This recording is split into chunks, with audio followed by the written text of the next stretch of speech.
microfinanzas en Bangladesh y México, aunque, bueno, sí soy yo, en los últimos días dije, pues también meto a Bolivia y a la India, pero bueno, eso también lo tengo que pensar porque en Asia los más importantes en microfinanzas son Bangladesh y la India, y en América Latina tendría que ser México, Bolivia y Perú. Entonces es lo que estoy pensando, si voy a manejar esos 5 países o solamente me concentro en estos dos. Obviamente este es un avance de esta investigación que culminará en abril. Creo que hay que entregar ya el documento final. La exposición versa en estos 4 puntos más las conclusiones. Vámonos rápido. El origen de los recursos de los pobres. Esto es interesante porque las microfinanzas va dirigida a los pobres. Entonces, los pobres tienen diferentes tipos de recursos, si le quieren llamar así, recursos, desde el ahorro personal, si es que pueden tener ahorro personal, remesas, ingresos laborales, si es que tienen algún trabajo, y si no, pues viven en las políticas asistencialistas, y si no, pues del microcrédito. El crédito, estamos hablando de recursos pequeños, son en moneda nacional pues son 5,000 pesos o algo por el estilo. Entonces tampoco no crean que esa es la gran maravilla. ¿Cuál es el origen de las microfinanzas? Esto también me llamó la atención porque casi todos los programas de microcrédito iban acompañados de servicios no financieros, que eran muy variados. ¿Cuáles son estos servicios no financieros? Los que ustedes ven aquí en la pantalla: nutrición, salud, educación, desarrollo del capital social. Ese era el origen de las microfinanzas. Las microfinancieras no solamente se dedicaban a otorgar créditos, sino también iba acompañado de esto. Es decir, servicios no financieros, y esto con el tiempo cambió. Entonces, estos servicios no financieros tenían dos naturalezas, social y empresarial. Esto en algunos estados de nuestro país como Oaxaca y Chiapas todavía se lleva a cabo, en países como Bangladesh, la India todavía se lleva a cabo, pero ya no es lo que predomina. Hubo un cambio radical, las microfinanzas se transformaron 180 grados, de ser otorgar servicios financieros vía solidaridad, se transformaron a buscar solo la rentabilidad de la ganancia. Predomina la ganancia, y esto cambió. ¿Por qué? Porque hubo una presión a los donantes originales, las ONGs, etcétera. Hubo una presión ¿de quién? Pues nada más ni nada menos del Fondo Monetario Internacional y del Banco Mundial. Estos organismos financieros internacionales presionaron a las instituciones microfinancieras y a los donantes originales para que se especializaran en cierto tipo de recursos. Entonces, esto que habíamos dicho, esto prácticamente desapareció. Y a cambio de eso se otorgaron otro tipo de servicios. Postura financiera. ¿Cuál es la postura financiera? Otorgar microcrédito, microseguros y todo lo que tenga que ver con lo micro. Microahorros, microsubvenciones, consultoras de negocios, marketing, vínculos, etcétera, etcétera, etcétera, etcétera. Entonces, de lo solidario pasó a lo usurero. Entonces, a partir de esto surgen dos grandes enfoques, porque pues para uno son los que promueven este tipo de negocios financieros, y vaya, está en la parte crítica. Aquí traté de resumirlo, espero haberlo hecho correctamente. Los motivos para los que promueven este tipo de negocios, pues porque el fracaso del financiamiento estatal, ya todo lo que tenga que ver con el Estado es malo, excepto en algunos casos que supongo que ya han tocado aquí. ¿Cuál es la meta de los que promueven este tipo de negocios? Primero, bancarizar a los pobres, pues porque los pobres son un excelente negocio. Insertarlos en los circuitos financieros y laboral, y cuyo objetivo va a ser eliminar la desigualdad y la pobreza. Es necesario crear el autoempleo porque es solamente a partir de que se puede eliminar la pobreza, y ellos tienen una premisa: a mayor crédito va a haber menor nivel de pobreza. Pero están los críticos que dicen, bueno, este tipo de financiamiento surge porque se desmanteló la banca de desarrollo, la banca estatal, la banca social. ¿Cuál es la meta? Buscar clientes. Y ojo, y siempre me gusta poner este ejemplo cuando hablamos de este tipo de temas de microfinanzas. ¿A qué nos referimos con clientes? Pues imagínense el sistema de salud. Lo que buscan son clientes, no pacientes. Los pacientes atienden en el IMSS, pero realmente el sistema de salud lo que está buscando son clientes, alguien que pueda pagar. En particular, las mujeres. Las mujeres son el mejor cliente que pueda existir. ¿Qué fenómeno está ocasionando este tipo de microfinanzas o las microfinanzas? La informalización de la economía. Pues ustedes ven ahora que prestan cierta cantidad de dinero para que pongan un changarrito, el manicure y cosas por el estilo. ¿Cuál es el objetivo? Profundizar la pobreza, la desigualdad. Algunos autores dicen que esta es una intervención antidesarrollo, es decir, está provocando todo lo contrario a lo que afirman los promotores de este negocio. Y por supuesto existe una sobresaturación del mercado. Aquí en términos teóricos hablan de que la oferta y la demanda no se están acoplando, etcétera, etcétera, etcétera. Entonces, más o menos son las versiones opuestas. Bien, ¿cuál es el panorama? Sí se ve, sí se ve. ¿Cuál es el panorama general de las microfinanzas? Entonces, como es un seminario donde teníamos que relacionar Asia con América Latina, o al menos es lo que yo entendí, primero veamos, ¿se cumplen las premisas de los críticos? Sí. Primero, las mujeres son un excelente instrumento financiero. Y me disculparán por el comentario que hago, no, espero que no sea ofensivo, pero es algo así como en alguna época, o en la actualidad también, las mujeres son utilizadas como un instrumento sexual. Pues ahora ya le vieron otro lado, el instrumento financiero. Y lo digo porque la mayoría de los créditos son otorgados a mujeres, al menos en el sudeste de Asia, así es. Bangladesh y la India son aquellos países donde la mayoría de los créditos, casi el 100%, por cuestión de números ahí no es el 100%, casi es el 100, 99%, 99.9% de los créditos son destinados hacia las mujeres. En América Latina es aproximadamente un 60%. Claro, México es la excepción, porque México va a superar esa etapa. Aquí está el ejemplo. Como clientes, pues tenemos a México, que es el de la línea superior, y Bolivia y Perú se concentran entre 40 y 60%, 50 y tantos por ciento de los créditos son destinados a mujeres, y en México oscilan entre 80 y 90 y tantos por ciento.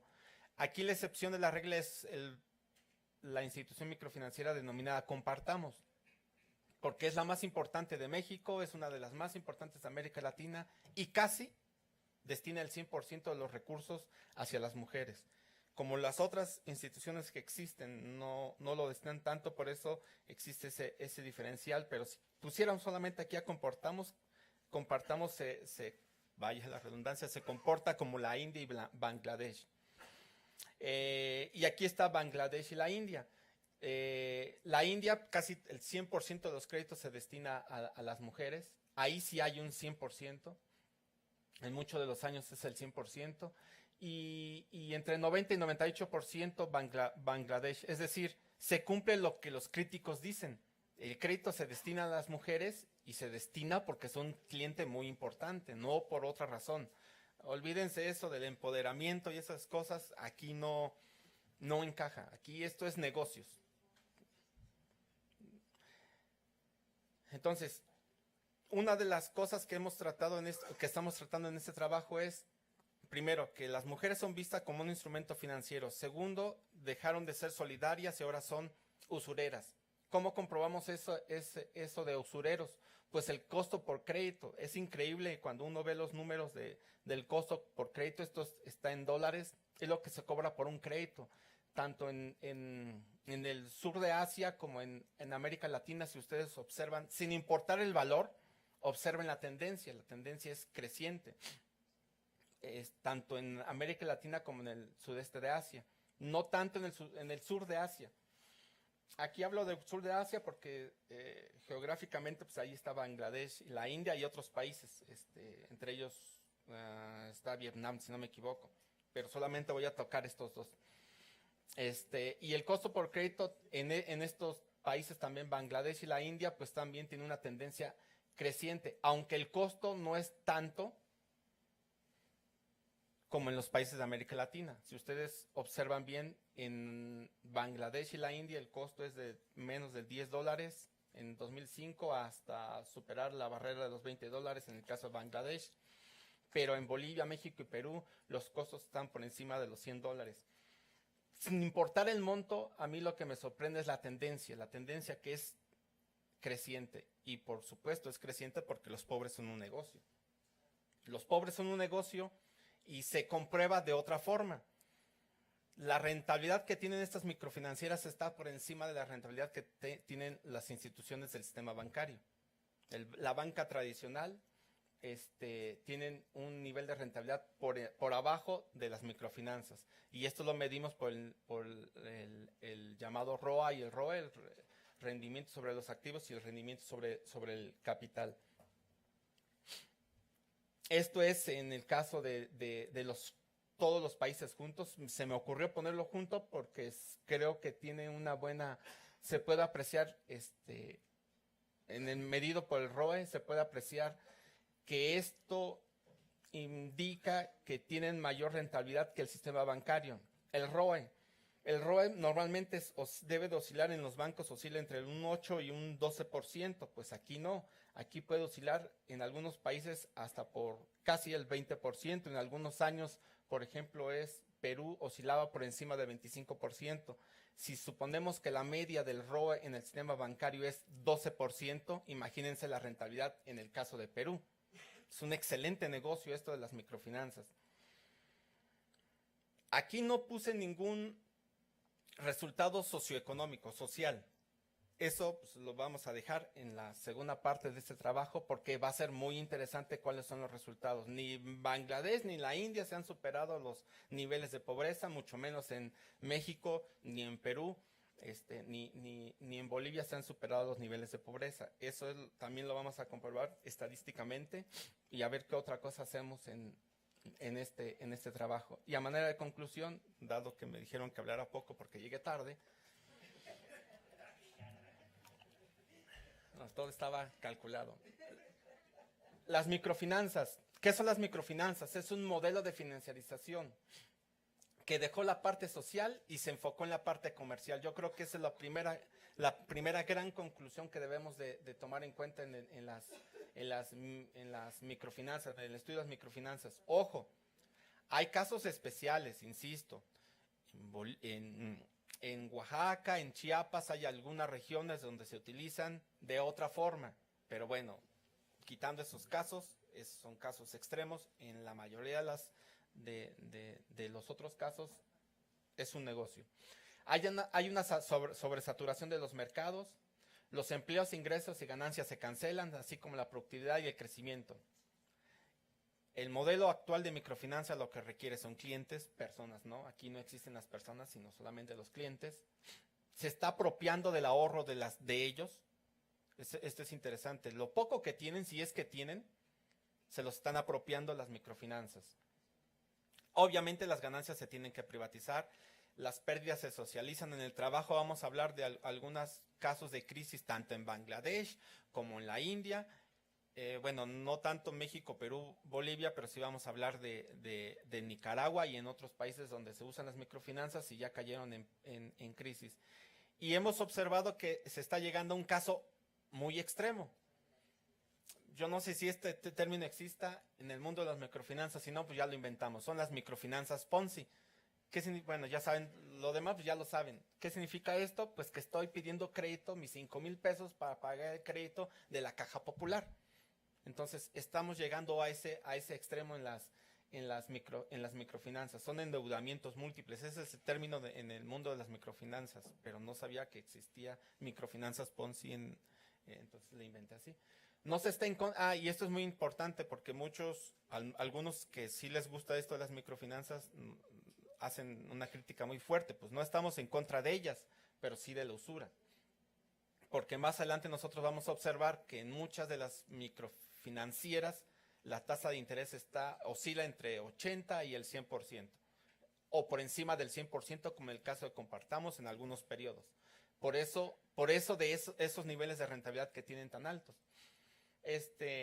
Y bueno, y se concluye algo muy interesante, pues si no queremos esto, pues tendríamos que tener un Estado soberano, pero eso, bueno, eso ya es otra historia, que pueda financiar la actividad productiva. De hecho, sugerimos algo así como una microfinanciera pública. Si existe una banca, bueno, si existiera una banca de desarrollo como debería de existir, pues podría existir también una microfinanciera pública, ¿por qué no? Y creo que eso es todo. Gracias.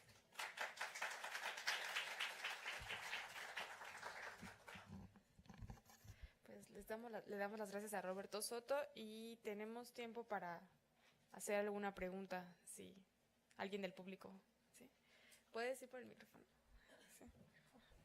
Sí. 15 minutos. Sí.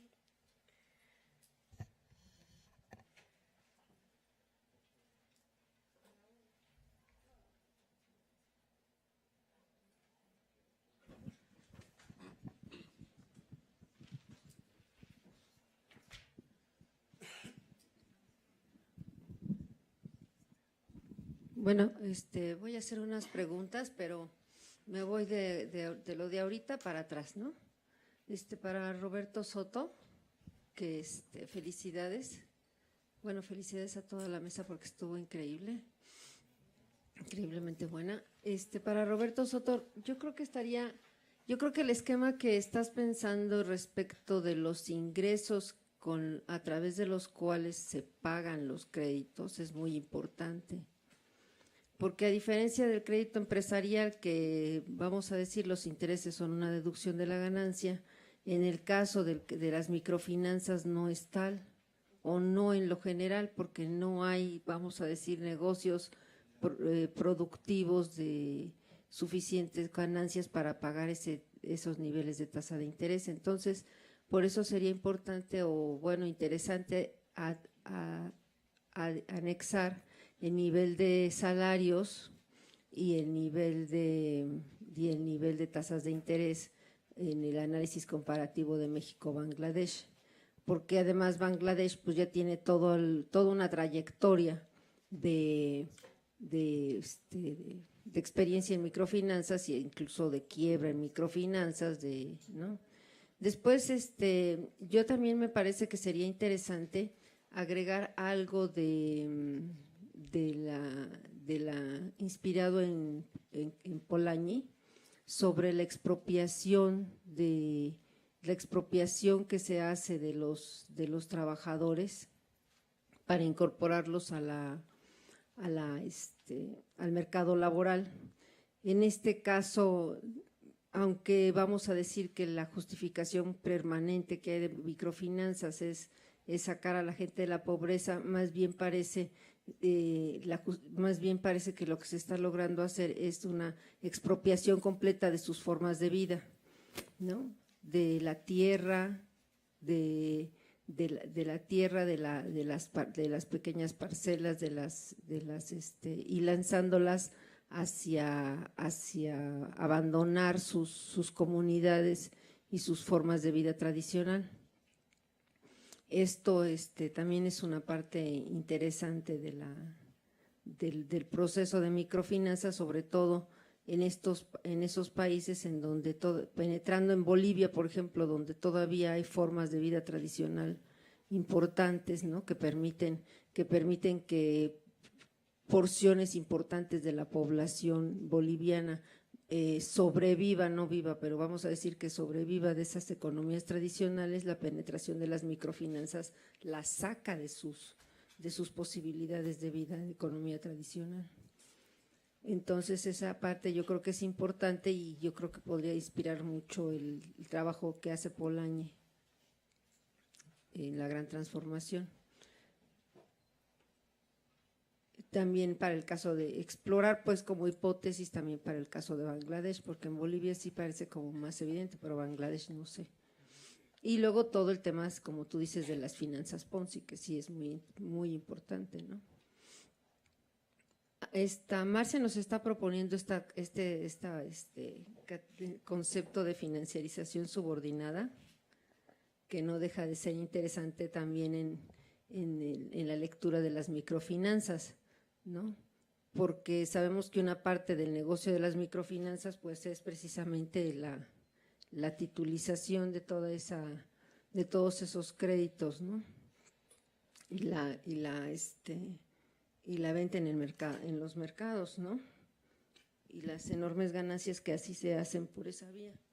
Entonces, financiarización subordinada, sin que yo me case todavía, no me convence todavía tanto el término, pero no deja de ser interesante pensarlo así, a ver si logra tener un cierto sentido, ¿no? Para economías como las nuestras. Marcia nos lo está proponiendo y ahí lo que le preguntaría a Marcia, bueno, ya sé, no le voy a preguntar de dónde lo sacó, pero sí que nos abone un poco, que lo defienda, ¿no? O que diga, pues lo inventé ya y si quieren tómenlo, no sé, o que lo defienda si cree tanto en él, ¿no? Sí. El trabajo de ADERAC me gusta mucho porque retoma los conceptos de regionalización que son importantes, pero yo siento que la pregunta es, bueno, la regionalización financiera, o sea, qué tanto ciertas monedas, o sea, están como controlando el circuito monetario crediticio en esa regionalización, ¿no?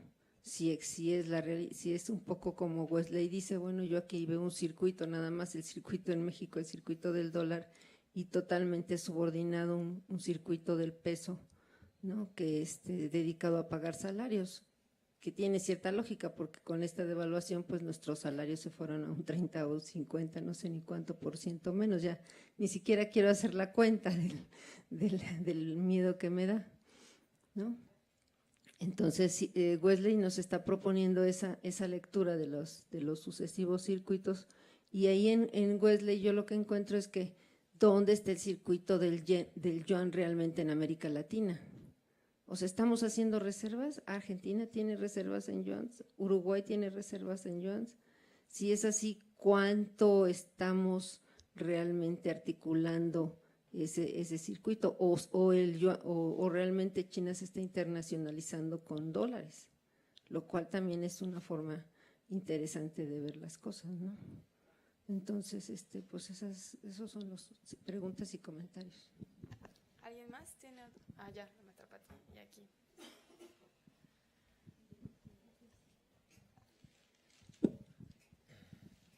Felicitaciones a todos, gracias por las ponencias. Y la primera empiezo por el doctor Roberto Soto. Habla usted de una microfinanciera pública y yo le preguntaría si las microfinanzas han tenido tanto éxito y son lo que son ahora, ¿por qué los bancos grandes también ofrecen algunos productos similares? ¿Por qué no los utiliza la gente? Y creo que esto podría ser para la mesa o para la maestra Marcia y el doctor Roberto Soto.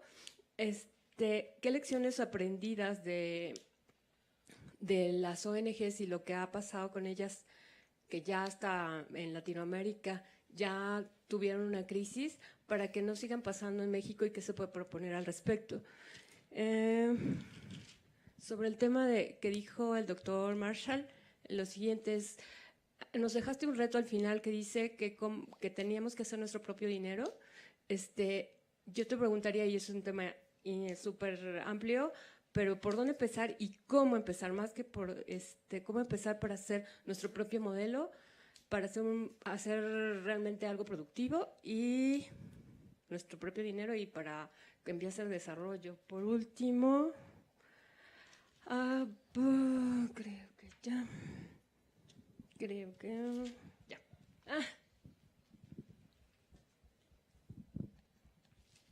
La maestra Patti y ya. Una cosa con Wes.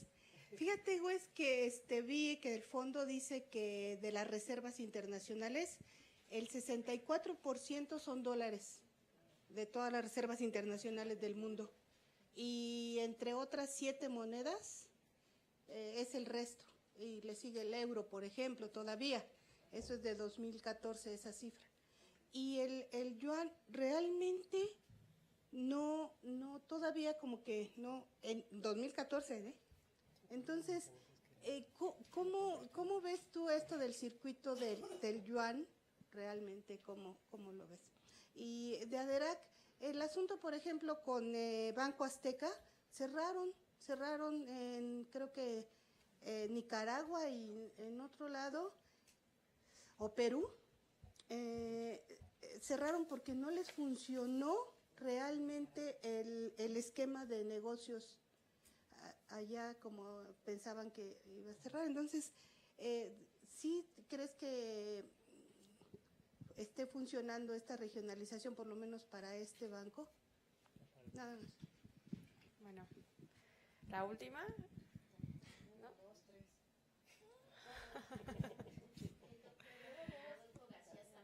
Ajá. Y Franco la levantó en orden. Roberto, tú fuiste parte del comité que construyó el proyecto de desarrollo humano integral para Zacatecas 2016-2030 y ahí no incluimos nada de microfinanzas. Y el planteamiento es que hay 36 organizaciones de migrantes zacatecanas que nos están planteando que les hagamos una propuesta de un banco migrante. ¿Le llaman banco migrante o le llaman una microfinanciera migrante? El dato es, el año pasado ellos mandaron todos los zacatecanos, 650,000 zacatecanos, $800 millones. Cuando tú nos planteas tu trabajo, eres contundente y prácticamente nos dicen las microfinanzas están muertas como una alternativa de desarrollo comunitario. Y los migrantes lo están viendo románticamente como un fuerte instrumento para fortalecer los proyectos de desarrollo comunitario transnacional. La cita la tenemos el 17 de julio a las 18 horas en Los Ángeles. ¿Qué les decimos? ¿Que no hay opción o podemos llevar una propuesta ejecutiva? Entonces, como decía Ferrusquilla, en el tiempo que te quede libre, hay que trabajar sobre eso, ¿eh?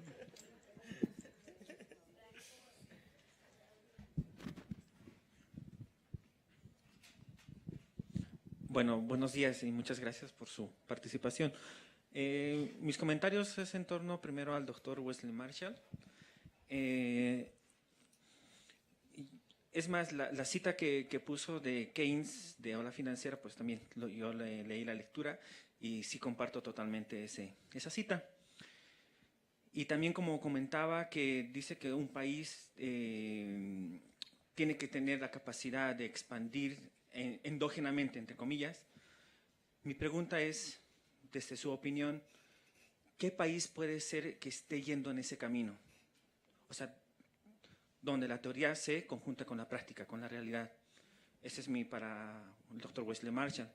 El segundo comentario es para el doctor Roberto Soto. En mis tiempos de joven, yo trabajé en una microfinanciera y un criterio para otorgarse los créditos a la microfinanciera era que el jefe de hogar, que en la mayoría son hombres, el jefe de hogar no debe tener un ingreso mensual. Por lo tanto, el hogar sí necesitaba el crédito. Entonces, la única persona alterna a que no tenga remuneraciones era la mujer. Entonces, mi observación fue cuando presentó la diapositiva donde dice que el 100% de las mujeres son solicitantes o sujetos de crédito.